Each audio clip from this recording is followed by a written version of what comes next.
Hi எல்லாருக்கும் good evening. அவங்க சாமோட daddy வந்துட்டு ஈவினிங் தாங்க இது ஷன்விக்கு குளிக்க வச்சுட்டு எனக்கு வந்து கேர்ள் பேபினா ரொம்ப பிடிக்குமா, அதனால சரி இவனுக்கு முடி கொஞ்சம் இருக்கேன்னு சொல்லிட்டு ரெட்டை ஜடை போட்டு பார்த்துட்டு இருந்தேன்.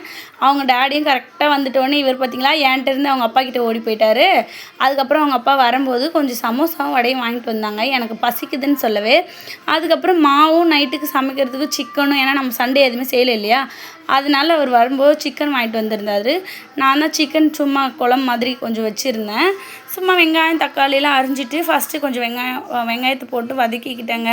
வதக்கிட்டு சரி அதுக்குள்ளே வந்து மாவு கரைச்சிக்கலாம் அப்படின்னு சொல்லிட்டு கடையில் தாங்க வாங்குகிற கிரைண்டர் இல்லையா அரைக்கிறதுக்கு, கிரைண்டர் வந்து சீக்கிரமாக வாங்கணும். அதனால் மாவில் கொஞ்சமாக உப்பு போட்டு தண்ணி ஊற்றி அந்த மாவை கரைச்சி வச்சுட்டு அதுக்கப்புறமா வந்து இஞ்சி பூண்டு பேஸ்ட்டு வந்து இருந்ததா, அதை கொஞ்சம் நான் வீட்டிலே அரைச்சிருவேன். அது கொஞ்சம் காலி ஆகிற மாதிரி இருந்தது. அதனால் ஃபுல்லாக இஞ்சி பூண்டு போட்டுட்டு அதுக்கப்புறமா அரிஞ்சு வச்ச தக்காளியும் போட்டு நல்லா வதக்கிக்கிட்டேங்க. தக்காளி வதக்கும் போது கொஞ்சம் போல் உப்பு போட்டு அதை இன்னும் நல்லா வதக்கிட்டு அதுக்கப்புறம் வாஷ் பண்ணி வச்சுருந்த சிக்கனையும் போட்டுட்டு கொஞ்சம் போல் வீட்டில் அரைச்ச மிளகா பொடி, அதுக்கப்புறமா மஞ்சத்தூள், அப்புறமா கொஞ்சம் சால்ட்டு உப்பு போட்டேன். அதுக்கப்புறமா வந்து கரம் மசாலாவும் மல்லித்தூளும் இவ்வளோ தாங்க மொத்தமாக கொஞ்சம் கொஞ்சம் போடுவேன். ஏன்னா காரம் அதிகமாக சாப்பிட மாட்டேன், ஷாமும் சாப்பிடுவேன் இல்லையா, எல்லாத்துலேயும் கொஞ்சம் கொஞ்சம் போட்டு நல்லா வந்து கிளறி விட்டுட்டு தண்ணி ஊற்ற மாட்டேன். ஃபஸ்ட்டு ஒரு 25 மினிட்ஸ் போல் வந்து அப்படியே தண்ணி எதுவுமே ஊற்றாமல் அப்படியே ஒரு மூடி போட்டு ஒரு 10 நிமிஷம் கிட்ட அப்படியே விட்டுருவேன்.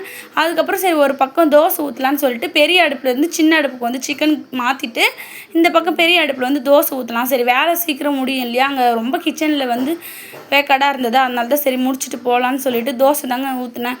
ரொம்ப சூப்பராகலாம் ஊற்ற மாட்டேன், ஓரளவுக்கு டீசெண்டாக தோசையை ஊற்றிட்டு அதுக்கப்புறமா கொஞ்சம் தண்ணி ஊற்றிட்டு அதையும் நல்லா கொதிக்க வச்சுட்டேங்க.